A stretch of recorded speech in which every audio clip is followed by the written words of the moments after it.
High বন্ধুরা, তোমরা সবাই কেমন আছো? আমি খুব ভালো আছি। রোজকার মতো আবারও এসে পড়েছি একটা রান্না নিয়ে। আজ আমি তোমাদের দেখাবো ঝিঙের পোস্ত।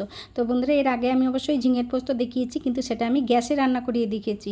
আজ কিন্তু আমি এই যে মাইক্রোওভেনে রান্না করে দেখাবো।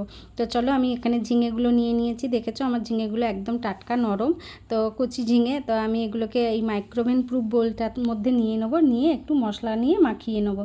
তো চলো, দেখো আমি একে একে ঝিঙেগুলো বেছে বেছে নিয়ে নিচ্ছি। আর এখানে নিয়ে নিচ্ছি আমি 3 চামচ শুধু পোস্ত বাটা। এটাদের মধ্যে আর কিন্তু কিছু নেই বন্ধুরা। আমি পোস্ত বাটা দিয়ে দিলাম। এবার আমি দেবো সাদা গোটা জিরে বেটে নিয়েছি আমি, জিরে আর আদা একসঙ্গে বেটে নিয়েছি, সেটাই দিয়ে দিলাম। এবার দিয়ে দিলাম একটু সামান্য নিয়ম রক্ষার মতো হলুদ আর লবণ দিয়ে ভালো করে এটা মেখে নেবো। তো বন্ধুরা, হলুদটা সম্পূর্ণ অপশনাল, তোমরা চাইলে দিতে পারো, নাও দিতে পারো।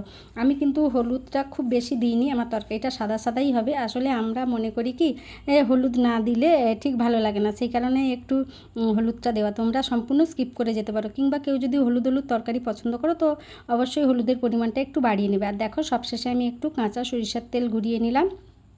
তেলের ঝাঁঝটা থাকলে না খুব ভালো লাগবে পোস্তর সঙ্গে। তো আমার তো ভালো লাগে, সেই কারণেই আমি দিই। আপনাদের যদি ভালো না লাগে বা তোমরা যদি ভালো না বাসো, তাহলে কিন্তু তোমরা স্কিপ করে যাবে। তো আমি এটা ভালো করে স্পুনের সাহায্যে মাখিয়ে নেবো। তোমরা কিন্তু হাতের সাহায্যেও মাখাতে পারো, ওটা কোনো ব্যাপার না। আর আমি এখানে দেখো 2টো চেরা কাঁচা লঙ্কা নিয়ে নিয়েছি। তোমাদেরকে আগেও বলেছি আমার ছেলে একদম ঝাল খায় না, তো সে কারণেই আমি ঝালটাকে একটু শেষের দিকে অ্যাভয়েড করার চেষ্টা করি, শেষের দিকে দিই, কারণ আমি ওই সেদ্ধ লঙ্কাটা খেয়ে থাকি। তো আমি গুঁড়ো লঙ্কা বলতে গেলে ব্যবহার করি না। তো এখানেও আমি সে কারণে গুঁড়ো লঙ্কা একদমই দিলাম না। আর গন্ধটা বন্ধুরা কি বলবো, ফাটাফাটি হয়েছে। তো আমি কিন্তু এর আগে কোনো দিন মাইক্রোওভেনে ঝিঙে রান্না করিনি, আজকে প্রথম করছি। তো বন্ধুরা, আমি বলতেই পারবো না কত সময় লাগবে। তো যতটা টাইমই লাগুক সবটাই তোমাদের সামনে করব। তো দেখা যাক কতটা টাইম লাগে। আমি মাইক্রোওভেনটা আগে থেকেই ফ্রি হিট করে নিয়েছিলাম। তো দেখো, এখানে কিন্তু আমি বেশি সময় টাইম দেবো না, 3 মিনিট দেবো, কেন আমার কিন্তু একদমই জানা নেই কিভাবে হয়। আর আমি দেখেছো একদম কিন্তু ঝিঙেতে জল অ্যাড করিনি, কারণ আমি চাই মশলাগুলো একটু কষানো হয়ে যাক, সেই কারণে আমি কিন্তু দিয়ে দিয়েছি। তো ঝিঙেতে তো জল বেরোয়, তবে জানি না এই ঝিঙেটাতে কতটা কি জল বেরোবে, কেন ঝিঙেটা একদম কচি শক্ত ছিল। তো দেখা যাক, সবটাই তোমাদের সামনেই করব। তো যারা বড়রা আছেন তাদের সবাইকে বলছি আমার প্রণাম নেবেন, যারা ছোটরা আছো তো আমার ভালোবাসা নেবে। তো সবাইকে যথাযথ সম্মান জানিয়ে কিন্তু আমি ভিডিওটা করছি বন্ধুরা। সম্পূর্ণ তো দেখানো সম্ভব নয়, তাই আমি টাইমটা একটু স্কিপ করে গেলাম। তো আমি একদম শেষ মুহূর্তে এসে গেলাম। দেখো আমার মাইক্রোওভেনটা বন্ধ হয়ে গেছে। ইলেকট্রনিক্সের জিনিসে বন্ধু আমি ভীষণ ভয় পাই, তো সব সময়ের জন্য আমি চেষ্টা করি সুইচটা অফ করে কাজ করার। তো আপনারাও এটা করবেন, সাবধানতার শেষ নেই। তো তাও তো বিপদ ঘটে যায় বলুন। তো আমি এখন বের করে দেখব।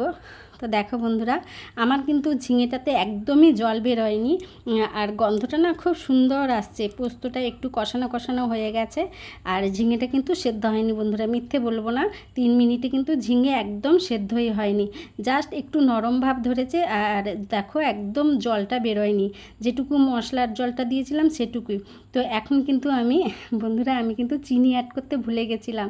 তো মাইক্রোওভেনে রান্নার এটাই একটা সুবিধা, কোনো কিছু ভুলে গেলে কিন্তু পরে অ্যাড করে নেওয়া যায়। তো এখানে দেখো আমি দিয়ে দিলাম একদম সামান্য পরিমাণ চিনি, কারণ বন্ধুরা আমার পোস্তর তরকারি একটু মিষ্টি একটু ঝাল না হলে ভালো লাগে না, আর ঝাল তো ছেলের জন্য খেতে পারবো না, সেই কারণেই আমি লঙ্কাটা সেদ্ধ হয়ে যাবে ওটা কেটে খাবো, আর একটু মিষ্টি আমি অ্যাড করে নিলাম। আর বন্ধুরা একদম শুকনো শুকনো লাগছে, সেই কারণে আমি বাটিতে যে মশলা ছিল লেগে সেগুলোকে একটু ধুয়ে জলও দিয়ে দিলাম। দেখো, কেন পোস্তর ঝোলটা আমার খুব সুন্দর লাগে ভাতে মাখিয়ে খেতে, একটু ঝোল ঝোল করলাম। আপনারা যদি শুকনো শুকনো পছন্দ করেন তাহলে জলটা স্কিপ করে যাবেন। আমি কিন্তু একটু পোস্তর ঝোলটা খাবো, সেই কারণেই আমি দিলাম। আমার বাড়ির সবাইও একটু ঝোল ঝোল একটু মাখো মাখো তরকারি পছন্দ করে, সে কারণেও আমি জলটা দিলাম, আপনারা চাইলে স্কিপ করে যাবেন। তো এখন আমি আবার 3 মিনিট দিলাম, তো জানি না কি হবে, দেখা যাক। তো আমার ওটা হচ্ছে। তো বন্ধুরা, আমি তোমাদের উদ্দেশ্যে বলছি কি বড়দের আপনাদেরকে বলছি, আমি কিন্তু মাইক্রোওভেন অনেক দিন থেকে যে ব্যবহার করছি তা না। আমি আগে ব্যবহার করতাম, মাইক্রোওভেন অনেক দিন কিনেছি, কিন্তু আমি ব্যবহার করতে পারিনি, আমার ভীষণ ভয় লাগতো ইলেকট্রনিক্সের জিনিস। তো আমি কি করতাম, বাজার থেকে যে সকল ফাস্টফুড আসতো, চাউমিন বলুন, এগরোল বলুন, কিংবা বিরিয়ানি বলুন, যাই আসতো, আমি সেগুলোকে কেবল গরম করতাম, কিন্তু রান্না করতাম না। কিন্তু আমি যখন থেকে ফেসবুকে ইউটিউবে কাজ করতে শুরু করেছি, তখন থেকে দেখলাম দেখলাম আগুন নিয়ে ভীষণ রকম সমস্যা হচ্ছে, মানে ফেসবুকে তো একদম আগুন দেখানোই যাবে না। সেই কারণে তখন থেকে চিন্তা করলাম যে না, আমাকে মাইক্রোওভেনটা এবার কাজে লাগাতে হবে। সেদিন থেকে আমি মাইক্রোওভেনে রান্না শুরু করলাম। আমি চাই আমার মতো যে সকল গৃহিণীরা আছেন যারা আগুন নিয়ে প্রবলেমে পড়ছেন, তারা কিন্তু ধীরে ধীরে আমাকে দেখে দেখে মাইক্রোওভেনটায় অভ্যস্ত হয়ে যেতে পারেন। আমি কিন্তু একদম ঘরোয়া যে রান্নাগুলি সেগুলিকেই মাইক্রোওভেনে করার চেষ্টা করছি। জানি না হবে কি হবে না, আমি কিছুই জানি না, সবটাই মানে কি বলবো, আন্দাজে করার চেষ্টা করছি। হলে ভালো, না হলে আমি বলেই দেবো যে হলো না, এটা করা যাবে না মাইক্রোওভেনে। তো দেখো আমার এখনও কিন্তু 2 মিনিট বাকি আছে, আমি এটা বন্ধ করে দিলাম কারণ আমি একটু গার্নিশিংয়ের কাজ করব। আশা করি এতক্ষণে আমার ঝিঙেটা অনেকটাই সেদ্ধ হয়ে গেছে। হ্যাঁ বন্ধুরা, আমার ঝিঙেটা প্রায় সেদ্ধ হয়ে এসেছে, খুব সামান্য পরিমাণ বাকি।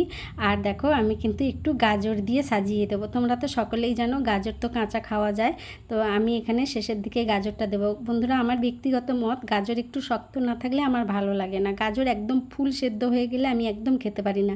তো তোমরা যদি গাজর একদম সেদ্ধ খেতে চাও, নরম খেতে চাও, তাহলে তোমরা প্রথম থেকে দিয়ে দেবে। আর যদি আমার মতো একটু শক্ত শক্ত পছন্দ করো, তাহলে এরকম শেষের দিকে দেবে। তো বন্ধুরা, আমি ওই টাইমটা বন্ধ করে দিয়েছি, কেন আমার মনে হয়েছিল যে জলটা অনেকটা পরিমাণ আছে আর ঝিঙেটাও একটু শক্ত আছে, সে কারণে আমি আবার 3 মিনিট দিয়ে দিলাম এবং টাইমটাও আমি স্কিপ করে গেলাম। আমার এখন কিন্তু দেখো মাইক্রোওভেনটা আবারও হয়ে গেছে। তো আমার এখানে টোটাল টাইম লাগলো বন্ধুরা 12 মিনিট। তো দেখা যাক কেমন হয়েছে, তোমাদের সামনেই সবটা হচ্ছে। যে যেখান থেকেই দেখছো অবশ্যই আমাকে একটু হচ্ছে কমেন্ট করো, আমার খুব ভালো লাগবে, লাইক করো। দেখো বন্ধুরা তরকারিটা কত সুন্দর হয়েছে। তো চলো আমি তোমাদেরকে ঢেলে দেখাচ্ছি। এই দেখো বন্ধুরা কত সুন্দর হচ্ছে। তো বন্ধুরা, তোমাদের কাছে একটা অনুরোধ, অবশ্যই আমার চ্যানেলটি একটু সাবস্ক্রাইব করে দিও, তাহলে আমার এই এত পরিশ্রম করে ভিডিও বানানোটা সার্থক হবে। আর বিশ্বাস করো আমি কিন্তু তোমাদের জন্যই ভিডিও বানাই। অবশ্যই ভালো থাকবে সবাই।